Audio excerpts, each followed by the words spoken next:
கடந்த பிப்ரவரி 1ஆம் தேதி ஒன்றிய அரசு நாடாளுமன்ற கூட்டத்தொடரை கூட்டி தங்களோட பட்ஜெட்டை வாசிச்சாங்க. நிர்மலா சீதாராமன் நிதியமைச்சர் வந்து பட்ஜெட் வாசிக்கிறதுல அதிக முறை பட்ஜெட் வாசிச்சவர் அப்படிங்கிற ஒரு சாதனையும் படைச்சு பட்ஜெட்டை வாசிச்சு முடிச்சாங்க.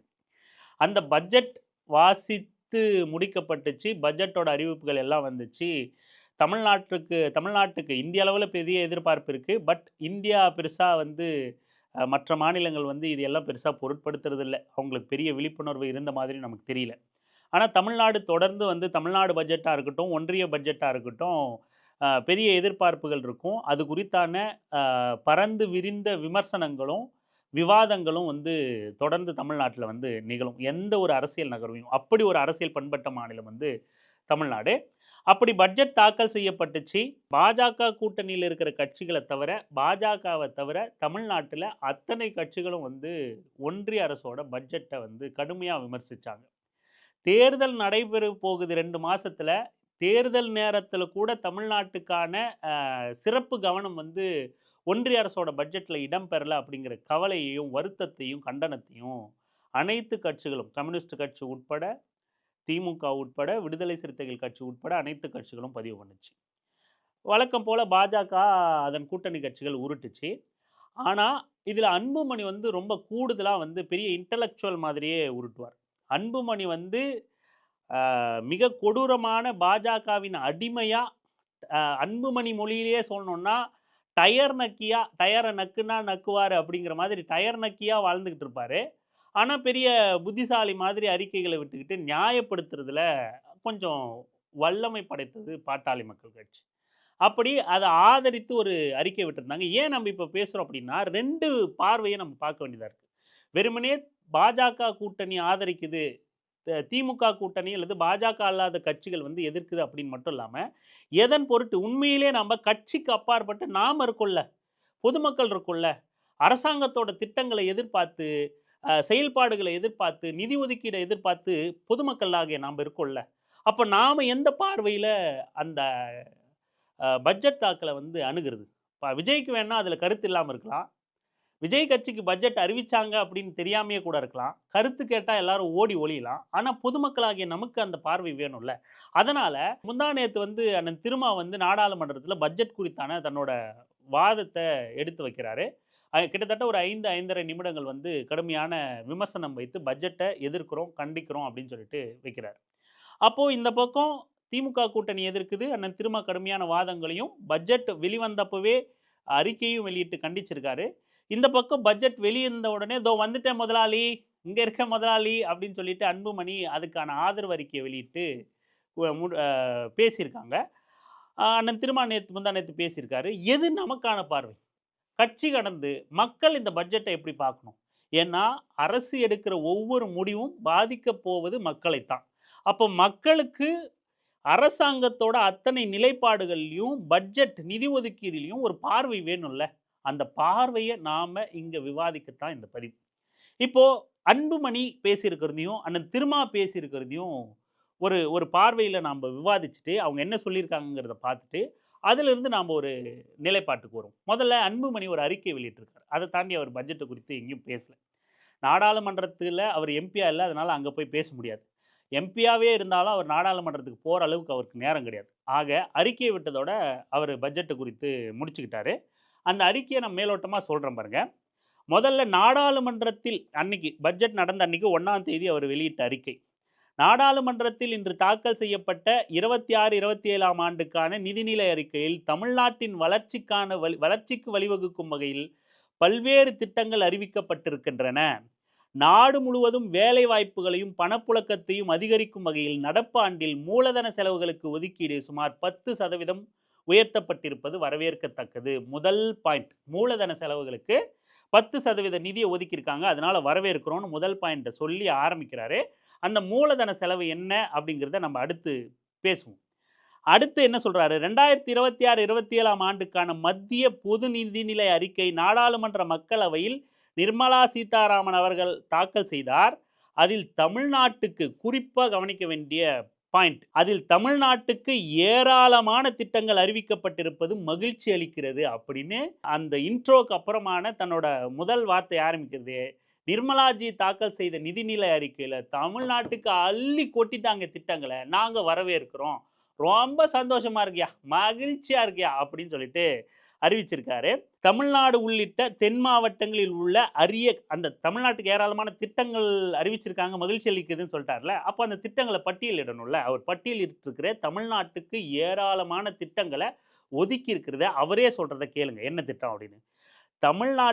தமிழ்நாடு உள்ளிட்ட தென் மாநிலங்களில் உள்ள அரிய கனிம வளங்களை பயன்படுத்தி கொள்ளும் வகையில் அரிய கனிம வழித்தடங்கள் அமைக்கப்படும். சென்னையிலிருந்து பெங்களூருக்கும் ஹைதராபாத்திலிருந்து சென்னைக்கும் அதிவேக தொடர்வண்டி பாதை திட்டம் செயல்படுத்தப்படும். 2. இப்போ அரிய கனிம வளங்கள் பயன்படுத்திக்க அனுமதி கொடுத்துருக்காங்க. அதை ஒரு திட்டமாக செயல்படுத்திருக்காங்க தமிழ்நாடு உள்ளிட்ட தென் மாவட்டங்கள். இப்போ அன்புமணியை பார்த்தீங்கன்னா, அவர் பொதுவா தன்னை எந்த மாதிரியான நபர் அப்படின்னு காட்டிப்பார்னா, நம்ம ஏற்கனவே நெறைய தடவ பேசியிருக்கோம். ஏன்னா, அத நம்ம பேசாம தவிர்க்க முடியல. எதனால அப்படின்னா, ஒரு சமூக நீதிய முன்னிறுத்தி, தன்னோட கட்சிக்கு அம்பேத்கர, பெரியார, மார்க்ஸ கொள்கை தலைவரா அறிவிச்சு, மிக பெரும் மக்கள் போராட்டங்களின் ஊடா வளர்த்தெடுக்கப்பட்ட 36 ஆண்டுகளுக்கும் மேற்பட்ட பாரம்பரியம் மிக்க கட்சியின் தலைவரா இன்று இருக்கிற அன்புமணி ராமதாஸ், அப்பேற்பட்ட பாரம்பரியம் மிக்க கட்சியின் இன்றைய தலைவரா தன்னை அறிவிச்சுக்கிட்டு இருக்கிற அன்புமணி ராமதாஸ், அப்பா மகனுக்குள்ள பிரச்சனை இருக்கு, யார் தலைவர், யார் கையில கட்சி இருக்குங்கிறதெல்லாம் 2வது பட்சம். தலைவரா அவர் தானே இருந்தாரு. அதன் அடிப்படையில் நம்ம சொல்றோம். அப்படி அந்த கட்சியின் தலைவரா தன்னை அறிவித்துக்கிட்ட அன்புமணி ராமதாஸ் ஒரு படி கூட போய் மோடி அவர்களோட மேடையில தமிழ்நாட்டுக்கு மோடி வந்தப்ப கட்சியோட நிறுவன தலைவர்னே தன்னை அறிவிச்சிட்டாரு அன்புமணி. அப்பேற்பட்ட அன்புமணி தன்னை எப்படியான நபரா காமிச்சுக்கிறாருன்னா, தனக்கு கொள்கையெல்லாம் முக்கியம் கிடையாது. தனக்கு இந்த மார்க்சியம்னா என்ன, பெரியாரியம்னா என்ன, அம்பேத்கரியம்னா என்ன, என்னையா பேசிக்கிட்டு இருக்கீங்க கொள்கைன்னு, அதை பத்திலாம் எனக்கு கவலை கிடையாது. எனக்கு மக்களுக்கு சோறு வேணும். நம்ம சொன்ன மாதிரி 35 ஆண்டுகளை கடந்த பாரம்பரியம் மிக்க கட்சியோட தலைமை பொறுப்புல இருக்கிற ஒரு நபர், கொள்கை குறித்தான பார்வை அப்படிங்கிறது எவ்வளவு சிறுமையா, கிட்டத்தட்ட இல்லவே இல்லைன்ற அளவுக்கான ஒரு நபர் தலைமை பொறுப்புல இருந்திருக்காருன்னா, அது எப்படி சாத்தியப்பட்டிருக்குன்னா, ஜஸ்ட் பிகாஸ் ஆஃப் வாரிசு அரசியல். அவ்வளோதான். அதை தாண்டி அவர்கிட்ட ஒரு இமி அளவுக்கான தகுதியும் கூட அந்த கட்சிக்கு தலைமை பொறுப்பு ஏற்க இல்லை. வாரிசு அடிப்படையில் கட்சிக்கு தலைமைக்கே வரக்கூடாதுன்னு நம்ம சொல்லலை. ஆனால் வாரிசு அடிப்படையில் தலைமைக்கு வந்திருக்கிற ஒரு நபர் 36 ஆண்டுகளுக்கும் அதிகமான பாரம்பரியம் மிக்க ஒரு கட்சிக்கு தலைமை பொறுப்பில் இருக்கிற ஒரு நபருக்கு கொள்கை குறித்தான பார்வை எவ்வளவு சிறுமை கொண்டதா, எவ்வளவு ஏளனம் கொண்டதா இருக்கு அப்படின்னா, இந்த நபரை வைத்துக்கிட்டு தமிழ்நாட்டில் எந்த உரிமையை, கொள்கையை பேசிட முடியும்? இப்பேற்பட்ட நபர் தன்னை ஒரு இயற்கையின் பெருங்காதலனா, இயற்கை மீது பெரும் அக்கறை கொண்டவனா, மக்கள் நலனில் அக்கறை கொண்டவனா, அதனினும் கூடுதலா அண்டார்டிகாவில் பனிபுரினா கூட நான் இங்க ஆர்ப்பாட்டம் பண்ணுவேன், விழிப்புணர்வு ஏற்படுத்துவேங்கிற நபராத்தான் அன்புமணி தன்னை வெளிப்படுத்திக்கிட்டாரு. இப்பேற்பட்ட நபர் ஒன்றிய அரசாங்கம் கனிம வளத்துக்கு புதிய திட்டத்தை தமிழ்நாடு உட்பட தென் மாவட்டங்களில் கொண்டு வர போறோம்னு சொன்னா, அதை முதன்மையா படுத்தி ஆதரிச்சு அறிக்கை வெளியிடுறார். ஏற்கனவே மதுரை அரிட்டாப்பட்டியில மிகவும் பாதுகாக்கப்பட்ட இடங்களை, இயற்கை வளம் பொருந்திய இடங்களை, அந்த இடங்களை அழிச்சு கனிம வளங்களை எடுக்க போறோம்னு ஒன்றிய அரசு அறிவிச்சதை எதிர்த்து மதுரை முழுக்க, தமிழ்நாடு முழுக்க மிக தீவிரமான எதிர்ப்பு எழுந்து ஒன்றிய அரசாங்கத்தை பணிய வச்சு அந்த திட்டத்தை கைவிட வச்ச இந்த மண்ணில் பல்வேறு மண்ணுக்கு எதிரான நலத்திட்டங்களை போராடி கைவிட வச்ச இந்த மண்ணில் பாஜகவின் அடிவரடியா டயர் நக்கியா மாறிட்ட ஒரே காரணத்தினால 35 ஆண்டுகளுக்கு மேலான பாரம்பரியம் மிக்க கொண்ட கட்சியின் தலைமை பொறுப்பில் இருந்துகிட்டு ஒரு நபர் கனிம வளம் குறித்தான திட்டங்களை ஆதரிச்சு அறிக்கை விடுறார். இப்போ அன்புமணி கூட அந்த திட்டம் இப்படியானது, அப்படியானது, இதனால வரவேற்கிறோம்னு ஏதாவது காரணம் சொல்லலாம். ஆனா சீமானை பொறுத்த வரைக்கும் கனிம வள திட்டங்கள் எந்த வகையில் வந்தாலும் அவர் ஏற்க மாட்டார், கடுமையா எதிர்ப்பார். அப்படியான நபர் இன்னைக்கு கனிம வள திட்டத்தை ஆதரிச்சிருக்கிற அன்புமணியை எதிர்த்து தீவிரமா அரசியல் செய்ய துணிவு இருக்கா சீமானுக்கு? இனி செய்வார்னு நம்ம பொருள் எடுத்துக்கலாமா? அன்புமணியை தன் வயதினிலும் சிறுவனாக இருந்தாலும் ஐயா என்று அழைக்கக்கூடிய சீமான், நீங்க தனிப்பட்ட மரியாதை ரீதியா என்ன வேணா அழைச்சிக்கோங்க அப்படின்னு அதை பார்த்தாலும் கூட, இன்னைக்கு உங்களோட கொள்கை அரசியல், உங்களுக்கும் பெரியாரியம் கொள்கை கிடையாது, மார்க்சியம் கொள்கை கிடையாது, கனிம வளத்தை மாட்டுக்கு மாநாடு நடத்துறது கொள்கையா வச்சிருக்கீங்க. அப்படியான கனிம வளத்துக்கு ஆதரவான நபரா அன்புமணி தன்னை இப்போ வெளிக்காட்டிக்கிட்டு ஒன்றிய அரசோட பட்ஜெட்டை வரவேற்றிருக்காரு. அப்போ இன்று முதல் அந்த அந்த அறிக்கையை வெளியிட்டது முதல் அன்புமணி சீமானின் அதாவது கட்சி ரீதியான எதிரியா மாறிட்டார்ன்னு நம்ம பொருள் எடுத்துக்கலாமா? இனி தீவிரமா பாட்டாளி மக்கள் கட்சியையும் அன்புமணியையும் எதிர்த்து சீமான் அரசியல் செய்வார்னு எடுத்துக்கலாமா? அதுக்கான துணிவு சீமானுக்கு உண்டா? சீமானின் ரசிக குஞ்சுகளுக்கும் ஆமை குஞ்சுகளுக்கும் அதுக்கான துணிவு உண்டா? ஒரே ஒரு நாள் பாட்டாளி மக்கள் கட்சியை எதிர்த்து அரசியல் செய்ய துணிவு இருக்கா இந்த இன துரோகிக்கு? இந்த முரணை நீங்க புரிஞ்சுங்க. இங்க அரசியல் எப்படி இருக்கு? யார் எதை செய்தா தவறுன்னு கருதப்படுது? யார் என்ன செய்தாலும் தவறில்லை அப்படின்னு கருதப்படுது? தங்கள பெரிய தூய்மைவாதிகளா அறிவிச்சுக்கிட்ட இந்த மாதிரியான குடிகார கும்பலின் நிலைப்பாடு என்ன அப்படிங்கிறத இதில் நம்ம கேள்வி எழுப்பணும். இப்ப அடுத்த விஷயத்துக்கு வருவோம். இந்த கனிம வளத்துக்கு கூட அன்புமணியே அடுத்தடுத்த பக்கங்கள்ல ஒரு டிஸ்க்ளைமர் வேற குடுத்துட்டார். என்ன டிஸ்க்ளைமர் குடுத்திருக்காருன்னா, அதே நேரத்தில் அரிய கனிம வளத்தடங்கள் அமைக்கப்படுவதால் சுற்றுச்சூழல் பாதிக்கப்படாமலும், மக்களின் வாழ்வாதாரமும் வழித்தடங்களும் பாதிக்கப்படாமல் இருப்பதை அரசு உறுதி செய்ய வேண்டும். கனிம வளத் திட்டத்தை நீ செயல்படுத்திக்க. ஆனா செயல்படுத்துற கனிம வளத் திட்டம் வந்து சுற்றுச்சூழலுக்கு பாதிப்பு ஏற்படுத்தக்கூடாது. மக்களுக்கு பாதிப்பு ஏற்படுத்தக்கூடாது. மக்களோட வழித்தடங்களுக்கு பாதிப்பு ஏற்படுத்தக்கூடாது. ஆனா நீ செயல்படுத்திக்க. ஒரு கனிம வள திட்டத்த சுற்றுச்சூழலுக்கு பாதிப்பு இல்லாம எப்படி நீ நிறைவேத்த முடியும்? இதுவரைக்கும் ஒரே ஒரு கனிம வள திட்டம் சுற்றுச்சூழலுக்கு பாதிப்பு இல்லாம நிறைவேத்தியிருக்காங்க. ஒன்றிய பாஜக ஆட்சி பொறுப்பேற்றதிலிருந்துன்னு அன்புமணியால ஒரே ஒரு கனிம வள திட்டத்த மேற்கோள் காட்ட முடியுமா? எப்படி பண்ண முடியும்? ஒரு மக்கள இப்போ நெய்வேலி எடுத்துங்க. நெய்வேலிக்கு தான் இவர் உயிர குடுத்து போராடியிருக்காரு. இதே நெய்வேலியும் ஒரு கனிம வளத்த எடுக்கிற திட்டம் தான். தமிழ் மண்ணுல இருக்கிற கனிம வளத்த ஒன்றிய அரசு கொள்ளையடிச்சுட்டு போற திட்டம் தான். அன்புமணியும் அந்த திட்டத்த எதிர்த்து போராட்டம் பண்ணியிருக்காரு. அடையாள போராட்டமா ஒரு நாள் பண்ணியிருக்காரு. அதுக்கப்புறம் நாங்க அறுத்து தள்ளிடுவோம்னாரு. அதுக்கப்புறம் அந்த பக்கமே போல. அது வேற விஷயம். பண்ணியிருக்காரு. இப்ப அங்க சுற்றுச்சூழலுக்கு பாதிப்பு இல்லாம இருக்கா? நிலத்தடி நீர் வெளியேற்றப்பட்டு கடல் நீர் உள் வாங்காம இருக்கா? அந்த மக்களோட நிலம் பறிக்கப்படாம இருக்கா? அந்த மக்கள் வெளியேற்றப்படாம இருக்காங்களா? எப்படி ஒரு கனிம வள திட்டம் வந்து சுற்றுச்சூழலுக்கு பாதிக்காம ஒன்றிய அரசு, அதுவும் பாஜக அரசு செயல்படுத்திரும்? எப்படி இத நீங்க டிஸ்க்ளைமர் வேற இவரு. இவரு திட்டத்தையும் ஆதரிச்சு வர்றாரு, டிஸ்க்ளைமரும் குடுத்துருவாரு. என்ன ஒரு என்ன விளையாடுற புள்ளைக்கு சாக்லேட் குடுக்குறீங்களா? தொட்டிலையும் கிள்ளி விட்டுட்டு, புள்ளையும் கிள்ளி விட்டுட்டு தொட்டிலையும் ஆட்டுற வேல தான் அன்புமணி பார்க்குற வேல. அதுவும் இந்த மாரி பாதிக்கப்படாமல் இருப்பதை அரசு உறுதி செய்யும்னு சொல்றார்ல, அரசு உறுதி செய்யணும்னு கேட்டிருக்காரு அந்த அறிக்கையில. எந்த அரசு உறுதி செய்யணும்லாம் சொல்ல மாட்டார். நீங்க விஜய் இப்போ பாஜகங்கிற பேர குறிப்பிட மாட்றாரு. சீமான் பாஜகவ எதிர்த்து பேச மாட்டேங்கிறாரு. பாஜக பேர குறிப்பிட மாட்றாரு. எப்பயாவது காசு தரேன்னா பேர குறிப்பிடுவான். அவனும் அதே திருட்டு பையன் தான், சீமானும். இப்படி ஆனா இப்ப விஜய் மீது தொடர் குற்றச்சாட்டு வருதுல்ல. பாஜகவின் பேரை குறிப்பிட மாட்றாங்க. அவங்க படத்த தடை பண்ணா கூட அவங்கள எதிர்த்து போராட துப்பு கிடையாது. பயந்து அஞ்சு நடுங்கிட்டு இருக்காங்க அப்படின்னு சொல்லிட்டு. இந்த ஃபார்முலாலாம் புதுசு கிடையாது. சீமான் பின்பற்றுகிற ஒரு அரசியல் வழிமுறையோ, ச விஜய் பின்பற்றுகிற ஒரு அரசியல் வழிமுறையோ புதுசு கிடையாது. எல்லாமே பாட்டாளி மக்கள் கட்சிகிட்ட இருந்து வந்தது தான். அன்புமணியோட அறிக்கை இருக்கு பார்த்தீங்களா? அரசு உறுதிப்படுத்தணும். என்னது? மக்கள் பாதிக்கப்படாம இருக்கிறத அரசு உறுதிப்படுத்தணும். எந்த அரசு? ஒன்றிய அரசுன்னு சொல்ல மாட்டார். எந்த அரசு? பாஜக அரசுன்னு சொல்ல மாட்டார். இத படிக்கிற பாட்டாளி மக்கள் கட்சி தம்பிகள் என்ன புரிஞ்சுக்கணும்னா, திமுக அரசு உறுதிப்படுத்தணும். திட்டத்த ஒன்றிய அரசு கொண்டு வந்துருவாங்க. இயற்கை வளத்த கொள்ளையடிக்கிற வேலைய ஒன்றிய அரசு செஞ்சுருவாங்க. ஆனா, அத பாதுகாக்கிற வழிமுறைய வந்து திமுக அரசு உறுதி பண்ணணும் அப்படின்னு பொருள்பட தான் எடுத்துப்பாங்க. இவரு வந்து குறிப்பிட மாட்டார்.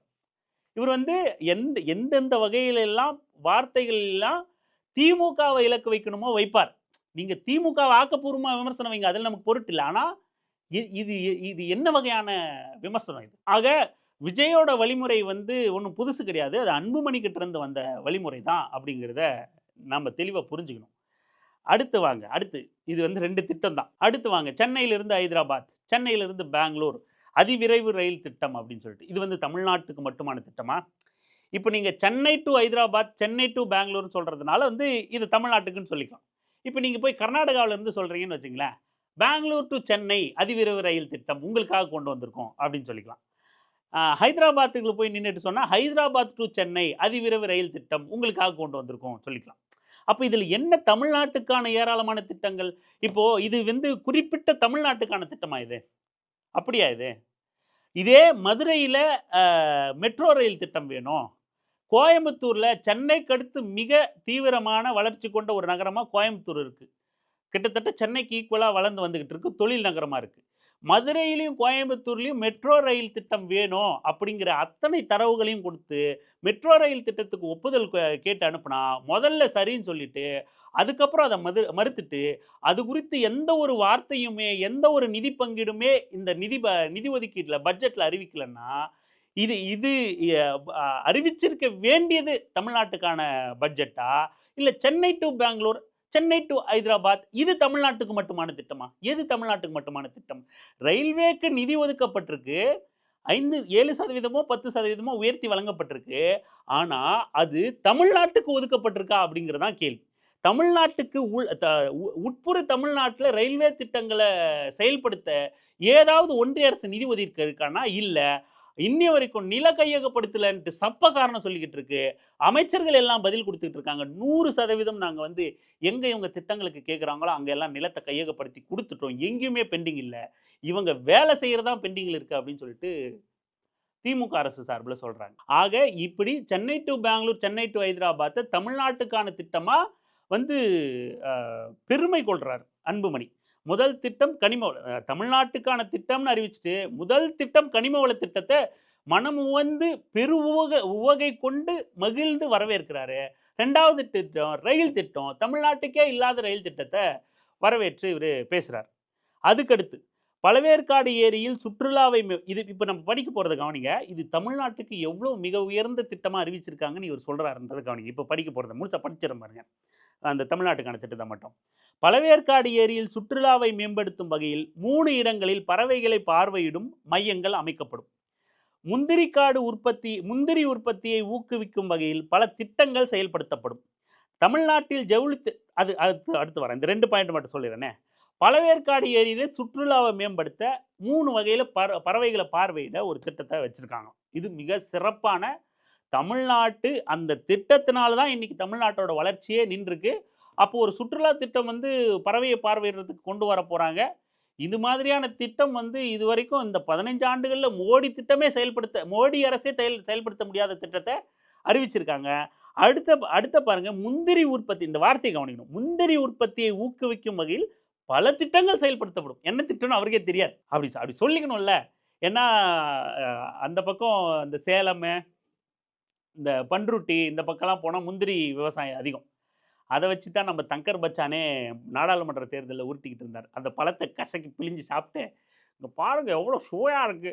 இங்க பார்த்தீங்கன்னா, இந்த முந்திரி பழம் ஜூஸ் அப்படி இருக்கும்ண்ணா. இப்படி தாங்க சாப்பிடணும்." அப்படின்னு சொல்லிட்டு பேசிட்டு, இதெல்லாம் பயன்படுத்த தெரியல இங்க இருக்க ஆட்சியாளர்கள். நான் வந்தேன்னா அறுத்து தள்ளிருவேன் அப்படியே. இந்த ஜூஸ் ஃபேக்டரி ஒண்ணு வச்சு, இத நான் பெரிய அளவுல ப்ரமோட் பண்ணிடுவேன் அப்படின்னு சொல்லிட்டு திமிரெடுத்து பேசுவாப்புல. தங்கர் பச்சானோட பேச்சு தொனி பார்த்தீங்கன்னா, அந்த ஜாதி ஆணவம் இருக்கும். தங்கர் பச்சானோட பேச்சுல. அவர் தான் பெரிய அப்பா டக்கர் இது மாரியே பேசிக்கிட்டு இருப்பாப்புல. அப்படி முந்திரிய வச்சு அங்க அந்த முந்திரி விவசாயம் பிரதானமா இருக்கிறதுனால, அத வச்சு ஒரு அரசியல் பண்றது. அந்த அரசியல கையில எடுக்கணும். அந்த பக்கம் போய் நம்ம ஓட்டு வாங்கணும். ஓட்டு ஓட்டு கேட்க போனோம். எங்களுக்கு என்னையா அறிவிச்சிருக்காங்க அப்படின்னா, பல்வேறு திட்டங்கள் அறிவிச்சிருக்காங்க. என்ன திட்டம்யா? பல்வேறு திட்டங்கள்யா. அதெல்லாம் சொல்ல முடியாது. பல திட்டங்கள். பல்வேறு திட்டங்கள் செயல்படுத்த திட்டம் வச்சிருக்காங்க. எத்தனை வருஷமா? 12 ஆண்டுகள தாண்டி பல்வேறு திட்டங்கள செயல்படுத்த யோசனை வச்சிருக்கு மோடி அரசு. இங்கேயும் அதே தான் சொல்லியிருக்காங்க. பல்வேறு திட்டங்கள். அடுத்த பட்ஜெட்ல பல்வேறு திட்டங்கள். அடுத்த பட்ஜெட்ல பல்வேறு திட்டங்கள். ஆனா என்ன திட்டம்னு வரைக்கும் கடைசி வரைக்கும் பாஜகவுக்கும் தெரியாது, அன்புமணிக்கும் தெரியாது. ஓட்டு வாங்குற வரைக்கும் பல்வேறு திட்டங்கள் அப்படின்னு உருட்டிக்க வேண்டியது. அதுக்கு அடுத்தது தான் மிக முக்கியமான விஷயம். தமிழ்நாட்டுக்கு நன்மை பயக்கிற விஷயமா அன்புமணி கருதுறது.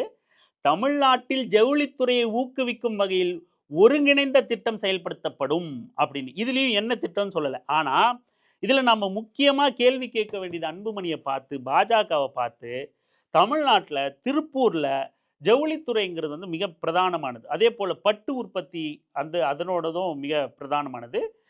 இந்தியாவோட ஜவுளி உற்பத்தியிலயும், ஏற்றுமதியிலயும் தமிழ்நாடு மிக முக்கிய பங்கு வகிக்குது. தமிழ்நாட்ட நசுக்கிற வேலைய ஜவுளி உற்பத்தியில இதே பாஜக மோடி அரசாங்கம் செய்யுது. தமிழ்நாட்டுக்குள்ள வடமாநிலத்தையும், குஜராத்தையும் வந்து அவங்க நமக்கு வர திட்டங்களையும், ஆர்டர்களையும் எல்லாம் தடுத்து நிறுத்தி, அந்த பக்கம் திருப்பி தமிழர்களோட வாழ்வாதாரத்தை நசுக்கிற, தொழில நசுக்கிற, முன்னேற்றத்தை நசுக்கிற வேலைய தொடர்ந்து மோடி அரசு செய்யுது. பாஜக அரசு செய்யுது. ஆனா, இன்னைக்கு அத வந்து ஒரு திட்டமா அறிவிச்சிருக்காங்க அப்படின்னு சொல்லிட்டு அன்புமணி சொல்றாரு. இப்போ இப்போ உள்ளுக்குள்ள இருக்குல்ல, இந்தியாவுக்குள்ள ஒரு அரசியல் பண்ணி தமிழனோட வியாபாரத்த முடக்குறான்ல ப பாஜக அரசு. இதையெல்லாம் தாண்டி இன்னொரு விஷயம் என்னன்னா, அமெரிக்காவுக்கு ஏற்றுமதி செய்யறதுல மிக பிரதானமான மாநிலம் வந்து தமிழ்நாடு. ஜவுளி உற்பத்தியில, ஏற்றுமதியில வெளிநாட சார்ந்து இருக்கிறதும், குறிப்பா அமெரிக்காவ சார்ந்து இருக்கிறதுல மிக பிரதானமான மாநிலம் வந்து தமிழ்நாடு. திருப்பூர் எக்ஸ்போர்ட்லாம் பயங்கரமா இருக்கும். அப்படியான எக்ஸ்போர்ட்ல இதே நமக்கு இந்தியாவுக்கு போட்டியா யார் பண்றா அப்படின்னா, பங்களாதேஷ் பண்ணுது. 2 கண்ட்ரில தமிழ்நாடு இந்தியா எக்ஸ்போர்ட் பண்ண அமெரிக்காவுக்கு 18% வரி. பங்களாதேஷ் எக்ஸ்போர்ட் பண்ண 0% வரியே கிடையாது அவனுக்கு. யார் சொல்றா? அமெரிக்கா சொல்றான். இந்தியாவுக்கு தமிழ்நாட்டுக்கு போட்டியா இருக்கிற பங்களாதேஷுக்கு 0% வரியும், ட்ரம்போட நண்பர் 56 இன்ச் மார்பு கொண்ட அன்புமணியின் நண்பர், அன்புமணியின் அப்பாவுக்கு மிக நெருங்கிய நண்பர் மோடி வந்து நமக்கு என்ன பரிசா கொடுத்துருக்காருன்னா, ஏற்றுமதிக்கு ஜவுளித்துறையில 18% வரியை விதிச்சுட்டு, அதை குறைக்கிறது குறித்தான அதுக்கான எந்தவித சலுகையோ, மானியமோ, நிதிய பட்ஜெட் தாக்கல் அறிவிக்காம, ஜவுளித்துறையில ஒருங்கிணைத்த திட்டத்தை நாங்க அறுத்து தள்ளிடுவோம் அப்படின்னு மோடி சொல்லியிருக்காரு. நிர்மலா சீதாராமன் சொல்லியிருக்காங்கன்னு அன்புமணி சொல்றாருன்னா, ஒண்ணு இவருக்கான அரசியல் அறிவு நம்ம ஏற்கனவே பேசியிருக்கோம். அன்புமணியோட அரசியல் அறிவை வியந்து அவ்வளோதான் இருக்கணும். இவங்க அறிக்கை எழுதி கொடுக்குறவங்களுக்கு அரசியல் அறிவு அவ்வளோதான் இருக்கணும். நீங்க பாஜகவோட கூட்டணியில இருங்க. பாஜக கூட்டணி தேர்தல் அரசியல் என்னமோ பண்ணிட்டு போங்க. தமிழ்நாடு உரிமை சார்ந்து குரல் கொடுக்கணுமா இல்லையா?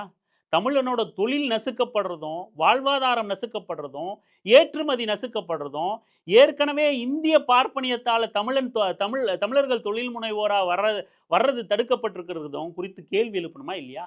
ஏற்கனவே உள்நாட்டுக்குள்ளேயே இவ்வளோ பெரிய சிக்கல் இருக்கும்போது, ஏற்றுமதியில இதை விட பெருத்தடியா 18% வரி விதிச்சுட்டு, அதை எடுத்துட்டு வந்து ஒருங்கிணைந்த திட்டத்தை எங்க மோடி நொட்டுவாரு.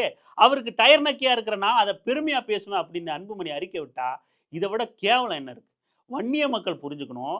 இவங்க யாரை மையப்படுத்தி அரசியல் பண்றாங்களோ அந்த மக்கள் புரிஞ்சுக்கணும். அன்புமணியோட அரசியல் அறிவு இந்த அளவுக்கு தான். அன்புமணி இந்த மக்களோட உரிமை நசுக்கப்படும் போது அவரோட நிலைப்பாடு என்னவா இருக்கு அப்படிங்கிறத அவர் தன்னை தூய அரசியல்வாதியாகவும் இயற்கை காதலனாகவும் காட்டிக்கிட்டு நம்ம இயற்கை வளங்களை கொள்ளையடிச்சு நாசப்படுத்துற ஒரு திட்டத்தை கொண்டு வந்தா ஆதரிச்சுக்கிட்டு இருக்கிற இரட்டை வேடம் போடுற முகமூடி தரித்த ஒரு ஒரு மிக பெரும் சுயநலவாதியா அரசியல்ல வலம் வந்துகிட்டு இருக்காரு அன்புமணி.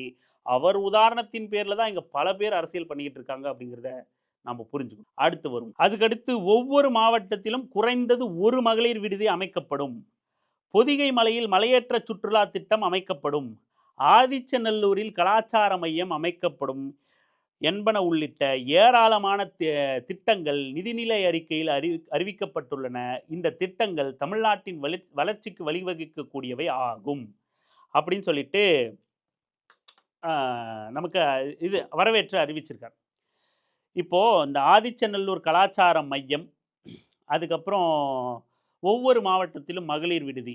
இப்போ இவரை எடுத்து துவச்சி இந்த அறிக்கையை துவச்சி பேசணும்னா நமக்கு 1 மணி நேரம் 2 மணி நேரம் தேவைப்படும் போல இருக்கு. நீண்டதாக போயிட்டுருக்கு. இந்த தமிழ்நாட்டு இதுவை மட்டுமே நம்ம சொல்லி முடிச்சுப்போம். அதுக்கடுத்து திருமாவது வருவோம். இப்போ இந்த மாவட்டம் தோறும் ஒரு மகளிர் விடுதி உள்ளபடியே நாமளே வரவேற்கிறோம். இது வந்து மகளிர்கள் முன்னேற்றத்திற்காக என்ன திட்டம் கொண்டு வந்தாலும் அது யார் கொண்டு வந்தாலும் வரவேற்கலாம், மாற்று கருத்து இல்லை. ஆனால் பாஜக இதை எந்த அளவுக்கு வெற்றிகரமாக செயல்படுத்தும் அப்படிங்கிறது மிகப்பெரிய கேள்விக்குறி. ஏன் இதை நம்ம கேள்வியாக எழுப்புறோம் அப்படின்னா, பாஜக கொண்டு வந்துருச்சு அப்படிங்கிறதுனாலேயே இல்லை. அதுவுமே தமிழ்நாட்டு மாடல் தான். இங்கே தமிழ்நாடு அரசு தோழி விடுதின்ட்டு அந்த அந்த திட்டத்தை யோசித்து பெண்கள் எம்பவர்மெண்ட்டில் முன்னெடுத்த திட்டம் தான் இங்கேருந்து காப்பி அடித்தாங்க. நல்ல திட்டங்கள் காப்பி அடிக்கிறதுல தவறில்லை. ஏன் பாஜக அறிவிச்சிருக்கிறத நம்ம சந்தேகிக்கிறோம் அப்படின்னா, நமக்கு மிக முக்கியமான எய்ம்ஸ் மருத்துவமனையை அறிவிச்சே கிட்டத்தட்ட 10 ஆண்டுகள் கிட்ட வந்திருக்கும்னு நினைக்கிறேன். அவங்களோட ஆட்சியில் அறிவிச்ச திட்டம். ஆட்சியில் 8லிருந்து 10 ஆண்டுகள் கடந்துருச்சு. அந்த எய்ம்ஸ் பேரில் மாணவர்கள் சேர்க்கை நடந்து அவங்கள வேற இடத்துல அவங்களுக்கு பாட வகுப்புகள் நடத்தி எய்ம்ஸுங்கிற அந்த கட்டடத்தை பார்க்காமையே ஒரு பேட்சே வெளியே வரப்போகுது. ஒரு பேட்ச் ஸ்டூடெண்ட்டே வெளியே வர போகிறாங்க. அப்பேற்பட்ட யோக்கியவான்கள் தான் தமிழ்நாட்டின் மீது அவ்வளவு அளப்பரிய அக்கறை கொண்ட யோக்கியவான்கள் தான் பாஜக அரசு. இவர்கள் அறிவித்த 8 ஆண்டுகளுக்கு முன்னாடி அறிவித்த எய்ம்ஸ் மருத்துவமனையே இன்னும் செங்கல்லாவே கிடக்கு. அப்படி இருக்கும்போது, இன்னைக்கு பட்ஜெட்ல அறிவிச்சிருக்கிற மகளிர்களுக்கான விடுதி அப்படிங்கிறது, எத்தனை ஆண்டுகள் அல்லது அவங்க இன்னொரு 100 ஆண்டு கழிச்சு ஆட்சிக்கு வரும்போது நிறைவேற்றுவாங்களா? அப்படிங்கிறது தெரியல. இத்தனை லட்சண யோக்கியதையும் பிஜேபியோட தெரிஞ்சும், அத பெருசா வரவேற்கிறாராம். அது இல்லாம ஆதிச்சநல்லூர்ல கலாச்சார மையம்.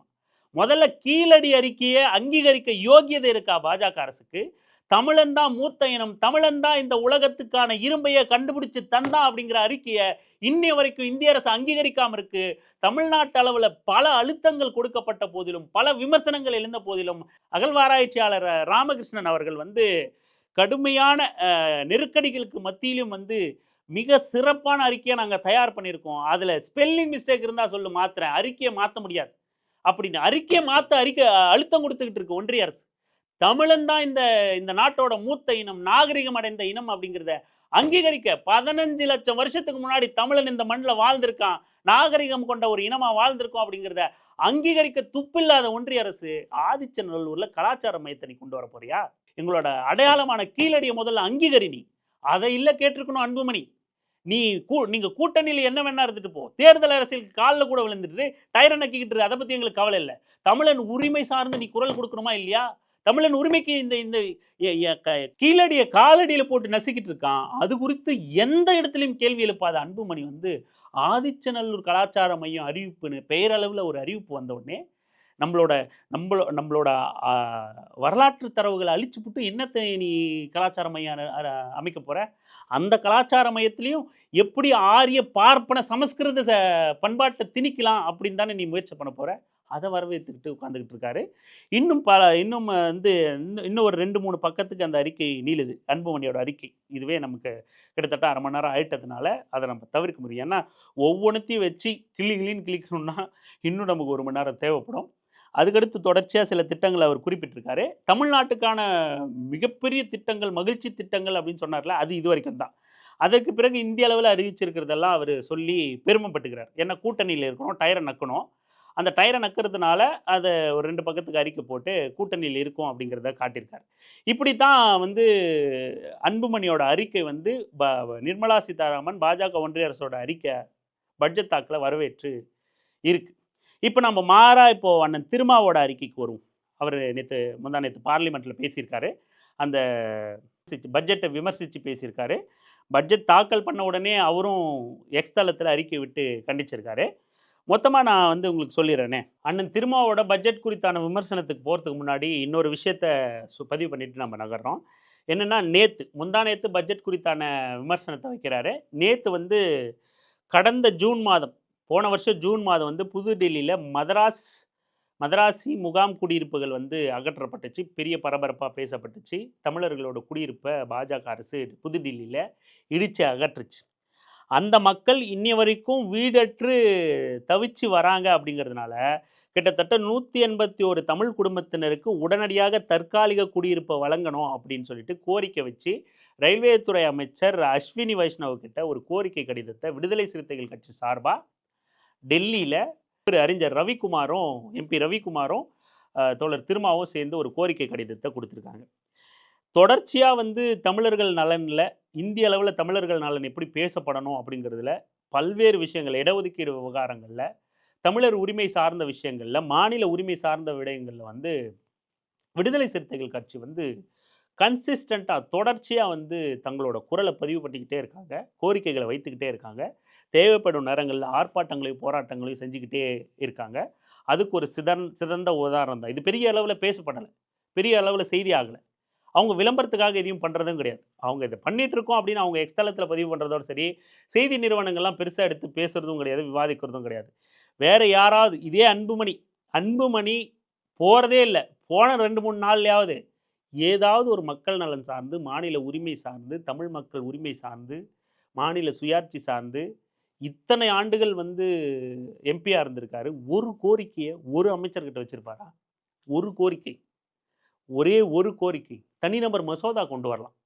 தனிநபர் மசோதா கொண்டு வந்து நியாயமான மசோதாவாக இருந்தால் தனிநபர் மசோதா திருச்சி சிவா கொண்டு வந்திருக்கார். திருநங்கைகளுக்கான மசோதா கொண்டு வந்திருக்கார். அது கிட்டத்தட்ட 42 ஆண்டுகளுக்கு பிறகு ஒரு தனிநபர் மசோதா நிறைவேறுச்சு அப்படின்னா, அது திருச்சி சிவா கொண்டு வந்த மசோதா தான். இப்போ இல்ல, சில வருடங்களுக்கு முன்பு. திருநங்கைகள் குறித்தான ஒரு மசோதா. அத பத்தி நம்ம பேசியிருக்கோம். இப்ப நினைவில்ல. அப்படி தனிநபர் கூட இப்ப வில்சன் கூட மசோதா ஒண்ணு எம்பி திமுகவோட வில்சன் கூட மசோதா ஒண்ணு தாக்கல் பண்ணியிருந்தார். அப்படி தனிநபர்களே ஒரு எம்பி நினைத்தாலே ஒரு மசோதாவை தாக்கல் பண்ண முடியும். அதை விவாதத்திற்கு உட்படுத்த முடியும். கவனிக்கப்படாத நியாயமான கோரிக்கைகளா இருந்தா தனிநபர் மசோதாக்களே நிறைவேற்றப்பட்ட வரலாறுகளும் உண்டு. அது மாதிரி ஏதாவது ஒரு செயல்பாடுகள அரசியல்ல இருந்துகிட்டு மக்கள் நலன்ல அக்கறை கொண்டு நம்ப இந்த இடத்துக்கு வந்திருக்கோம்னா, அதுக்கான வேலை ஏதாவது செய்யணும் அப்படின்னு இதுவரைக்கும் அன்புமணி ஏதாவது செஞ்சிருப்பாரா? கேள்வி கேளுங்க. யாரா இருந்தாலும் கேள்வி கேளுங்க. அரசியல்வாதிகள் கேள்வி எழுப்பாமல் செயல்பட மாட்டார்கள். அத முதல்ல நம்ப நினைவு வச்சுக்கணும். இப்போ பட்ஜெட் குறித்து வந்து சுருக்கமா அண்ணன் திருமா என்ன பேசியிருக்காரு அப்படின்னா, இவரு தமிழ்நாட்டை வஞ்சிக்கும் பட்ஜெட் அப்படின்னு சொல்லி குறிப்பிட்டார் ஆரம்பத்திலே. தமிழ்நாட்ட மட்டும் இல்ல, மாநிலங்களையே ஒட்டுமொத்தமா வஞ்சிக்கிற, புறக்கணிக்கிற பட்ஜெட் தான். எந்தெந்த மாநிலங்கள்னா, பாஜக ஆளாத மாநிலங்கள புறக்கணிக்கக்கூடிய பட்ஜெட். அவர் சில காரணங்கள வந்து முன்வைக்கிறாரு.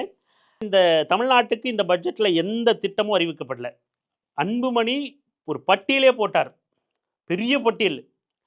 ஆனா திரும்ப எடுத்த உடனே சொல்றாரு, தமிழ்நாட்டுக்கு இதுல எந்த ஒரு திட்டமும் அறிவிக்கல. நிதி ஒதுக்கீடும் செய்யல. சமக்ரா சிக்ஷாவுக்கு ஒதுக்க வேண்டிய நிதி மறுக்கப்பட்டிருக்கிறது. 3542 கோடி. ஜல்ஜீவன் மிஷனுக்காக தமிழ்நாடு அரசு கோரிய 3100 கோடி மறுதளிக்கப்பட்டிருக்கிறது. தற்போது புதிய திட்டங்கள் எதுவும் அறிவிக்கப்படாமல் வஞ்சிக்கப்பட்டுள்ளது. சமக்கர சிக்ஷா அப்படின்னு கல்விக்கு ஒதுக்கப்பட வேண்டிய 3542 கோடி ஏற்கனவே நமக்கு தர வேண்டிய நிலுவைத் தொகையை கூட இதுல தரோன்னு அறிவிக்கல அப்படின்னு குறிப்பிடுறார். ரெண்டுக்கும் உள்ள வேறுபாடு பாருங்க. நாம பொதுமக்களா, தமிழ்நாட்டோட வருங்கால இளைஞர்களா, தமிழ்நாட்டோட எதிர்கால தூண்களா இருந்துகிட்டு கட்சி சாராம கூட நம்ம இந்த அரசியலை கவனிப்போம். இது வேணுமா வேணாமான்னு யார் எப்படியான விமர்சனங்களை வச்சிருக்காங்க பாருங்க. அன்புமணி ஆதரிச்சு விட்ட விமர்சனங்களும் இங்க இவர் வைக்கிற முதல் பாயிண்டே பாருங்க. சமக்கர சிக்ஷாங்கிற கல்வி நிதியை தொடர்ந்து தமிழ்நாடு போராடிக்கிட்டு இருக்கு, விமர்சனம் வச்சுக்கிட்டு இருக்கு, எதிர்ப்பு தெரிவிச்சுக்கிட்டு இருக்கு. இந்த பட்ஜெட்ல கூட 3542 கோடி மாணவர்களோட கல்வியை பாதிக்கிற நிதியை நீ வெளியிட்டியா அப்படின்னு கேள்வி எழுப்புறாரு. அடுத்து ஜல்ஜீவன் விஷன்ங்கிற திட்டத்துக்காக 3100 கோடி நிதி வந்து மறுக்கப்பட்டிருக்கு. அங்க அன்புமணி வந்து இந்தியா முழுக்க 500 அணைகளை கட்ட நிதியில ஒதுக்கப்பட்டிருக்கு, திட்டம் அறிவிச்சிருக்காங்க அப்படின்னு அங்க சொல்றாரு. இங்க அதே ஜல்ஜீவன் நிதி நீர் சார்ந்த திட்டங்களுக்காக 3100 கோடி தமிழ்நாட்டுக்கு தர வேண்டிய நிதி தரல, மறுக்கப்பட்டு. அப்போ இங்க அணைகளை கட்டணும், நீர் மேலாண்மை செய்யணும் அப்படின்னு அன்புமணி ஒரு பக்கம் உருட்டுவார். நாங்க வந்தா பெருசா அறுத்து தள்ளுருவோம். இங்க வேளச்சேரி ஏரியை காப்பாத்தினியா, வேளச்சேரி ஏரி எந்த மாதிரி ஏரி தெரியுமா, சதுப்பு நிலை ஏரி தெரியுமா, அதை காப்பாத்தினியான்னு பேசுவார். ஆனா அதுக்கான நிதியை மறுக்கிற ஒன்றிய அரசு குறித்து கேள்வி எழுப்ப துப்பு இருக்க அன்புமணிக்குன்னு நம்ம கேட்கிறோம். ரெண்டுத்தையும் ஒப்பிட்டு ஒரு சாதாரண ஒரு காமன் மேனா தமிழ்நாட்டோட எதிர்காலத்தில் அக்கறை கொண்ட தமிழ்நாட்டோட சுயாட்சியின் மீது அக்கறை கொண்ட இளைஞர்களாக நம்ம இந்த கேள்வி முன்னெழுப்போம். நம்ம விசிகா சார்பு பேச வேண்டாம், நம்ம பாமக சார்பு பேச வேண்டாம், இல்லை பாமகவை எதிர்ப்புன்னு நம்ம பார்க்க வேண்டாம். ரெண்டு முக்கியமான தலைவர்கள் வந்து எப்படி இந்த நிதிநிலை அறிக்கையை வந்து பட்ஜெட்டை பார்க்குறாங்க, எது நம்ம பார்வையாக இருக்க முடியும்னே நம்ம அணுகுவோம். கல்விக்கான நிதியை ஏன் தரலன்னு சொல்லி கேட்குறாரு திரும்ப. ஏன் எங்களோட நீர் மேலாண்மை திட்டங்களுக்கான நிதி 3100 கோடி ஏன் மறுக்கிற அப்படின்னு கேட்கிறார். தற்பொழுது புதிய திட்டங்கள் எதுவும் அறிவிக்கப்படாமல் வஞ்சிக்கப்பட்டுள்ளது தமிழ்நாடு அப்படின்னு சொல்லி கேட்கிறாரு. மாநிலங்களுக்கு வரி வருவாயில் நிதியை பகிர்வு செய்வதற்கு எப்பவுமே இந்த நிதி பங்கிடுறாங்கல்ல மாநிலங்களுக்கு, அதுக்கு நிதி மேலாண்மை குழு அப்படின்னு ஒன்று இருக்கு. அது 16வது நிதி மேலாண்மை குழு தான் இப்போ கரண்ட்ல இருக்கிறது. அந்த 16வது நிதிக்குழு தான் வந்து மாநிலங்களுக்கு எவ்வளவு நிதியை தரலாம் அப்படின்னு சொல்லிட்டு ஒரு பரிந்துரை கொடுப்பாங்க. அது இது வரைக்கும் 41% தான் இருக்கு. தொடர்ந்து 50% நிதியை வந்து கொடுக்கணும் மாநிலங்களுக்கு அப்படின்னு வலியுறுத்தப்பட்டுக்கிட்டே இருக்கு எல்லா தரப்புல இருந்தும். ஆனா இப்பவும் அந்த நிதிக்குழு வந்து 41% தான் பரிந்துரை செஞ்சிருக்கு. அதே 41%த்துல இப்போ அந்த கணக்குப்படி பார்த்தா வெறும் 4% நிதியைத்தான் தமிழ்நாட்டுக்கு வந்து ஒன்றிய பாஜக அரசு ஒதுக்கியிருக்கு. அந்த 41% கணக்கு பார்த்தா, வெறும் இப்போ பட்ஜெட்டில் அறிவிச்சிருக்கிறது வெறும் 4% நிதி தான் தமிழ்நாட்டுக்கு வந்திருக்கு அப்படின்னு அண்ணன் திருமா சொல்கிறாரு. அதுலேயும் கூட கிட்டத்தட்ட 12,000 கோடி குறைஞ்சிருக்கு அப்படிங்கிறத வேதனையோட பதிவு பண்ணுறேன் அப்படின்னு நாடாளுமன்றத்தில் பதிவு பண்ணியிருக்காரு. நம்ம ஏற்கனவே சொன்ன மாதிரி அன்புமணியோட அறிக்கையை விமர்சிக்கும் போதே சொன்ன மாதிரி கோவை மதுரை மெட்ரோவோட ரயில் திட்டங்களுக்கான நிதி மறுக்கப்பட்டிருக்கு. அந்த திட்டங்கள் மறுக்கப்பட்டிருக்கு. தமிழ்நாட்டோட அந்த மாநிலத்தோட தொடர்வண்டி துறை வளர்ச்சிக்கு எந்த நிதியும் எந்த திட்டங்களும் வகுக்கப்படலை அப்படின்னு சொல்லியிருக்காரு. ஓசூர் மிக முக்கியமான ஒரு பகுதி, தருமபுரி அருகே உள்ள இடம், தொழில் வளர்ச்சி பெற்று வருகிற ஒரு பகுதி. அங்கே விமான நிலையம் மிக முக்கியமான ஒரு தேவை என்கிற கோரிக்கை முன்வைக்கப்பட்டது. அதுவும் நிராகரிக்கப்பட்டிருக்கிறது. ஒசூர் விமான நிலையம் தமிழ்நாட்டோட தொடர் கோரிக்கையா இருக்கு. ஏன்னா ஒசூர் வந்து ஒரு வளர்ந்த தொழில் நகரமா இன்னைக்கு மிகப்பெரிய வளர்ச்சி பெற்று வந்துகிட்டு இருக்கு. தர்மபுரிக்கு அருகாமையில் இருக்கிற ஒரு தொழில் நகரமா அங்கே ஒரு விமான நிலையம் வேணும்னு தொடர்ந்து கேட்கப்பட்டுக்கிட்டு இருக்கு, கோரிக்கை வைக்கப்பட்டுக்கிட்டு இருக்கு. அது தொடர்ந்து மறுத்துக்கிட்டு வருது ஒன்றிய அரசு. தர்மபுரி தான் எங்களோட தாய் வீடு, இங்கே பிறக்கிறதே நாங்கள் வருத்தப்படுறோம், இங்கேயே தான் வீடு கட்டி குடிசை போட்டு குடி வந்துட போகிறோன்னு சொல்கிற அன்புமணி குடும்பமும் சௌமியாவும் இந்த ஒசூரோட விமான நிலைய திட்டம் தொடர்ந்து பாஜக மறுத்து வர்றதை எதிர்த்து மூச்சு கூட விட மாட்டாங்க. பேசுறதெல்லாம் மேட்ரு. மோடிஜி எதிர்த்து மூச்சு விட்டுருது. ஐயோ கோச்சு பார் மோடிஜி, அப்புறம் நம்ம வீட்டுக்கார தூக்கி ஜெயிலில் போட்டுருவார் மோடிஜி அப்படின்ட்டு மூச்சு கூட விட மாட்டாங்க இந்த டயர் நக்கி குடும்பம். டயர் நக்கிங்னு நம்ம அன்புமணியை குறிப்பிடுறது உங்களுக்கு மனசு வருத்தமாக இருந்துச்சு. எப்படி எங்கள் சின்னையாவை, எப்படி எங்கள் அன்புமணியை, எப்படி ஐநாவில் 5 விருது வாங்கினவரை அப்படின்லாம் உங்களுக்கு யாராவது மனசு பொங்குச்சுன்னு வச்சுங்களேன். அவர் எடப்பாடியை சொன்னதை அந்த வீடியோ கிளிப்பை கேட்டு கொஞ்சம் மனசை ஆற்றிக்குங்க. எந்த தலைவர்கள் எது மாதிரியான வார்த்தைகளை பயன்படுத்துகிறார்களோ, எது மாதிரியான மேடை பேச்சுகளையும் அரசியலையும் செய்கிறார்களோ அதையே தான் அவங்களுக்கு நம்ம திருப்பி கொடுப்போம். அப்படித்தான் நம்ம பேசுவோம். நாம் தனிப்பட்ட ரீதியாக யாரையும் பேசணும். சீமான் ஒரு அநாகரிக மனிதன், ஒரு இன துரோகின்னா அவன் எந்த ஸ்டைலில் பேசுகிறானோ அந்த ஸ்டைலில் தான் அவனுக்கு நம்ம பதில் கொடுப்போம். அன்புமணி எந்த ஸ்டைலில் பேசுகிறாரோ அந்த ஸ்டைலில் தான் அவருக்கு நம்ம பதில் கொடுப்போம். இப்படித்தான் நாம் பேசணும்னு நம்ம நினச்சிக்கிட்டு இருக்கோம். ஆக நம்ம அன்புமணியை டயர் நக்கி அன்புமணி அப்படின்னு சொல்கிறதுல யாருக்காவது மனசு பிராண்டுச்சுன்னா அன்புமணி ஓபிஎஸ்சி இபிஎஸ்சி சொல்லியிருக்கிற வீடியோ கிளிப் எடுத்து பார்த்து கொஞ்சம் மனசை ஆறுதல் படுத்திக்கங்க, சரியா? அதுக்கப்புறம் ஒன்றிய அரசோட பட்ஜெட் பார்க்கும்போது தமிழ்நாடு ஒரு வளர்ச்சி அடைந்த மாநிலமாக இருக்குது, அது மேலும் வளர்ச்சி அடைந்துடக்கூடாது அப்படிங்கிறதுக்காக திட்டமிட்டு செயல்படுதா, தமிழ்நாடு இந்தியாவில் தான் இருக்கா அப்படிங்கிற நினப்பு இருக்குது, அப்படிங்கிற நினப்பு ஒன்றிய அரசுக்கு இருக்கா அப்படிங்கிற வேதனையை பதிவு பண்ணியிருக்காரு. அது மட்டும் இல்லாமல் 100 நாள் வேலை திட்டத்தை சுத்தமாக காணாமல் ஆக்கிற வேலையை 125 நாள்னு அறிவித்து தமிழ்நாடு மாதிரியான வளர்ச்சி அடைந்த மாநிலங்கள், நீங்கள் வளர்ச்சி அடைஞ்சிங்க, உங்களுக்கு அந்த திட்டம் தேவையில்லை அப்படிங்கிற மாதிரி அந்த திட்டத்தை சுத்தமாக காணாமாக்கிற வேலையை ஒன்றிய அரசு செஞ்சுருக்கு. எளிய மக்களோட பிரச்சனை, மாணவர்களோட பிரச்சனை பார்வையிலேருந்து கேள்வி எழுப்பியிருக்காரு. நீர் மேலாண்மைன்னு நீங்கள் சும்மா மேடை போட்டு பேசுகிறீங்க, ஆனால் அதுக்கான கோரிக்கையை அண்ணன் திருமா பேசியிருக்காரு. எளிய மக்களோட வாழ்வாதாரமாக இருக்கிற 100 நாள் வேலை திட்டத்தை குறித்து அண்ணன் திருமா பேசியிருக்காரு. எந்தெந்த சாரர் மக்கள்லாம் இருக்காங்களோ, எந்தெந்த சாரர் மக்கள்லாம் எளிய மக்களோ, யாருக்காகலாம் குரல் கொடுக்கணுமோ அந்தந்த பார்வையில் இருந்தெல்லாம் ஒரு பட்ஜெட்டை பார்த்து ஒரு மனுஷன் வந்து குரல் கொடுத்துருக்காரு. இங்கே ஒருத்தர் வந்து அவர் அண்டார்டிகா பண்ணி உருகுனா வருத்தப்படுவார், ஆனால் தமிழ்நாட்டோட கனிம வளம் கொள்ளை போனால் அவருக்கு கவலை கிடையாது. ஏன்னா அவங்க முதலாளி பண்ணாக்கா அது வந்து ஆண்டவனே பண்ண மாதிரி. அன்புமணிக்கு ஆண்டவனை இப்போ வேறு கோயிலாக சுற்றிக்கிட்டு இருக்காரு. அதை பேசுவோம் நிறைய. இப்போ இதில் பேசலை, என்னத்தை இவங்களை போய் ஏற்கனவே 2 பேர் சண்டை போட்டு பிரிஞ்சு கிடக்கிறாங்க.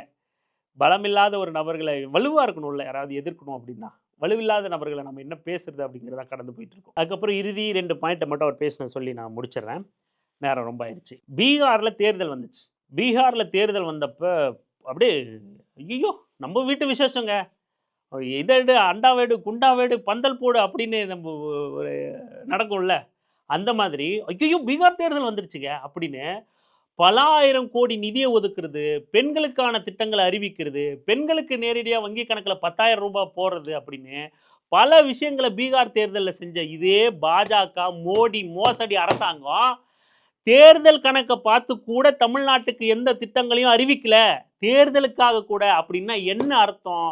தமிழ்நாட்டுக்கு நம்ம செஞ்சு எந்த பிரயோஜனமும் இல்லை, தமிழ்நாட்டில் நம்ம வளர போகிறதில்ல, ஜெயிக்க போறதில்ல.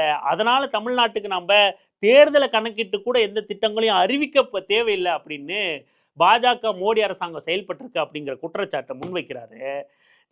நாம என்ன சொல்றோம் அப்படின்னா, தேர்தலை நீ ஜெயிக்காம போ, வெற்றி பெறு, வெற்றி பெறாம போ. உன்னை தோற்கடிச்ச தமிழ்நாட்டுக்கும் சேர்த்து தானே நீ பிரதமர், தமிழ்நாட்டுக்கும் சேர்த்து தானே ஆளுங்கட்சி ஒன்றிய பாஜக அரசு. நீ ஒரு அரசாங்கமா தமிழ்நாட்டுக்கான உரிய பங்கீட, உரிமை பங்கீட நீ கொடுத்துருக்கணுமா இல்லையா? நீ ஏன் பாஜகவா இருந்துகிட்டே தமிழ்நாட்டை பார்க்குற அப்படிங்கிறது தானே. நீ வாரியெல்லாம் வழங்க வேணாம், எங்களுக்கான உரிமையை, எங்களோட நிதி பங்கீட, ஜிஎஸ்டி பங்கீட நீ கொடுக்கணும்ல. எங்களுக்கும் சேர்த்து தானே பிரதமர் மோடி.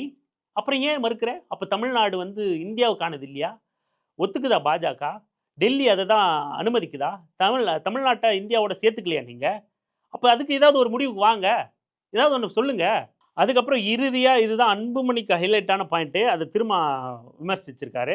இதுபோல வேலை வாய்ப்புகளை உருவாக்கக்கூடிய எம்எஸ்எம்இ துறைக்கும் வேளாண்மை துறைக்கும் போதிய நிதி ஒதுக்கீடு செய்திருக்க வேண்டும். அவ்வாறு செய்யவில்லை.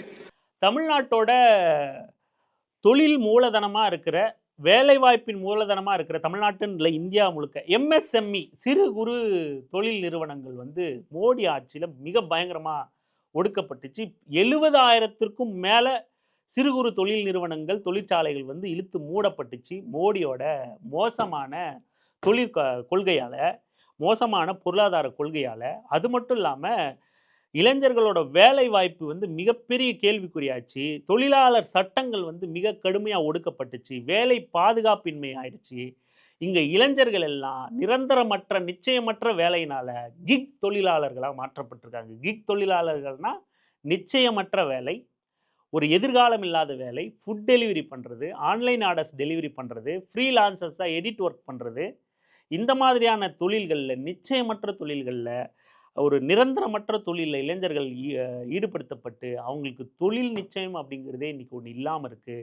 கிக் தொழிலாளர்களாக மாற்றப்பட்டிருக்காங்க இளைஞர்களோட எதிர்காலம் மிக மோசமானதாகவும், பாஜகவோட வேலைவாய்ப்பு கொள்கை மிக மோசமானதாகவும், தொழிலாளர் சட்டம் நசுக்கப்பட்டும் மிக கடுமையாக வேலைவாய்ப்பு பாதிக்கப்பட்டிருக்கு. வேலைவாய்ப்புன்னு அன்புமணி அடிக்கடி உருட்டுவார். நான் பெருசாக காட்டிடுவேன் வேலைவாய்ப்பை அப்படிம்பார். எங்கே இன்னைக்கு கிக் தொழிலாளர்களாக இளைஞர்கள் மாற்றப்பட்டதை குறித்து ஒரே ஒரு பட்ஜெட்டில் சொல்ல வேணாயா, ஒரே ஒரு இடத்துல இளைஞர்கள் பிரச்சனை பற்றி அன்புமணிக்கு பேச அந்த அறிவு புரிதலாவது இருக்கா? அன்புமணிக்கு பேசியிருப்பாரா இது வரைக்கும்? அப்புறம் என்னையா, யாருக்கே அரசியல் பண்ணுறீங்க? நீங்கள் யாருக்கு பண்ணுறீங்க அரசியல்?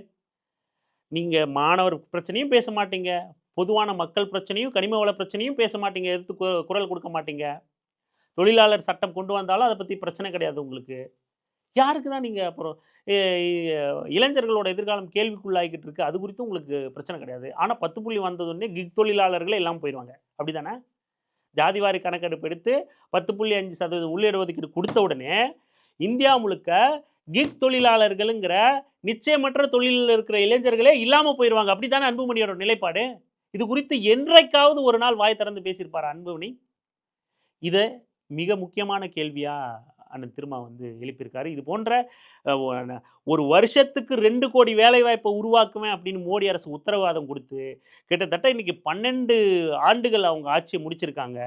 10 ஆண்டுகள்னா கூட 20 கோடி வேலைவாய்ப்பை உருவாக்கியிருக்கணும். ஆனால் இந்த 12 ஆண்டுகளுக்குமே 2 கோடி சேர்த்தே 2 கோடி வேலைவாய்ப்பை உருவாக்கல பாஜக அரசுங்கிற கேள்வி, மிக முக்கிய கேள்வி எழுப்பியிருக்காரு. அதுக்கான திட்டங்கள் கூட இந்த பட்ஜெட்டில் இல்லை.